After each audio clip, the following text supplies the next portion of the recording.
Hello. In just a minute. Please state your name. Andrew Graney.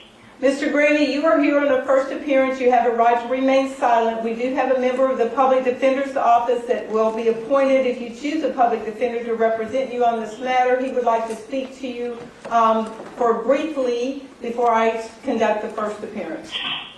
All right? Okay.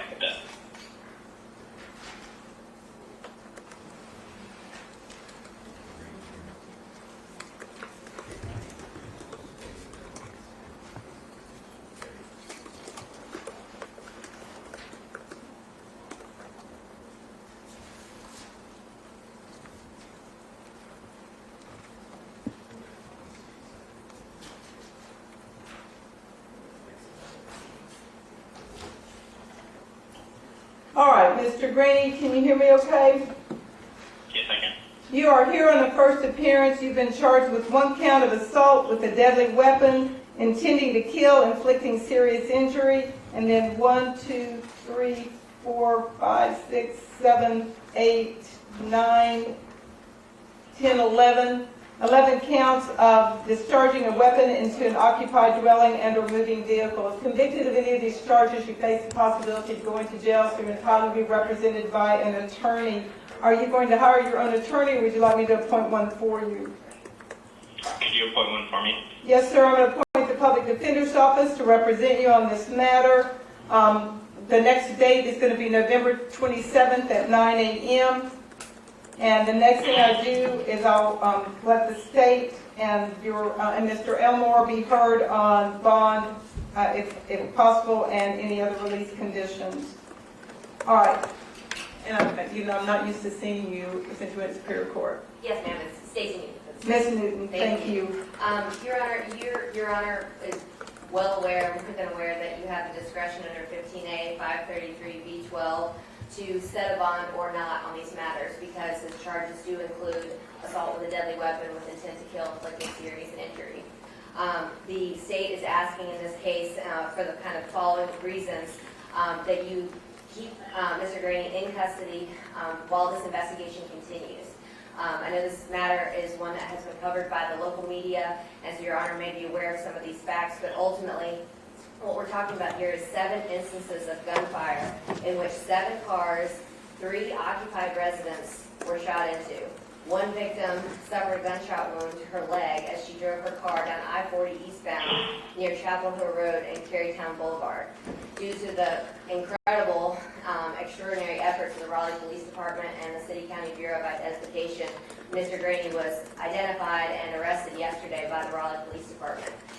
Shell casings from many of these scenes, most of them, if not all, were recovered, and they were .45 caliber shell casings, all of which were a preliminary knively match to each other, which Your Honor knows, kind of pending confirmation, suggests that these were all fired from the same firearm.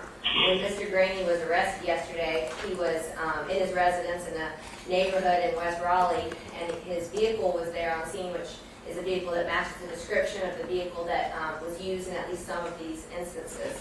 And ultimately, inside that vehicle was a .45 caliber firearm belonging to Mr. Graney that was seized by the Raleigh Police Department. Further, cell phone tower information shows that Mr. Graney's cell phone was in each and every one of these locations during the time of the offenses over this 4-day period. This was an absolutely senseless and random series of acts of violence that really put this community on edge, and the state feels strongly that despite the fact that he does not have a criminal history, I'll tell you, Your Honor, and he is, by some indications, enrolled as a student at NC State, that there is an issue here with dangerousness to the public, and that, again, the only way to ensure public safety is to hold him in custody without a bond at this time. While this investigation continues, police are still looking into what the motivations were in this particular case. We don't have any indications at this time, but again, this investigation is continuing, so Your Honor,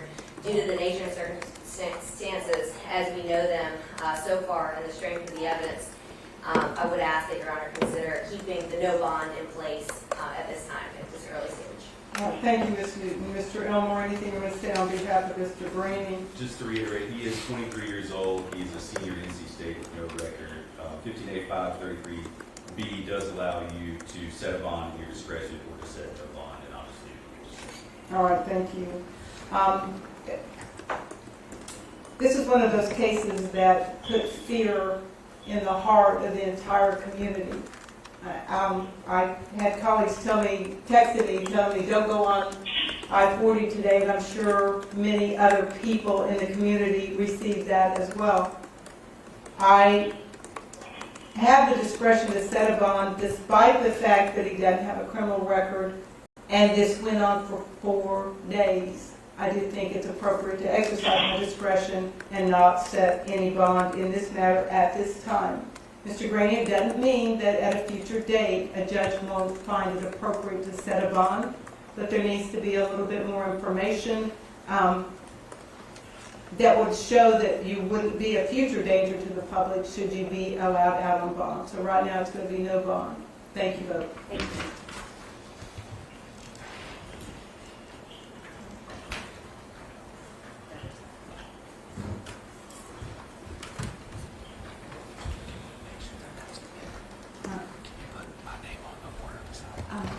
Have y'all been doing this?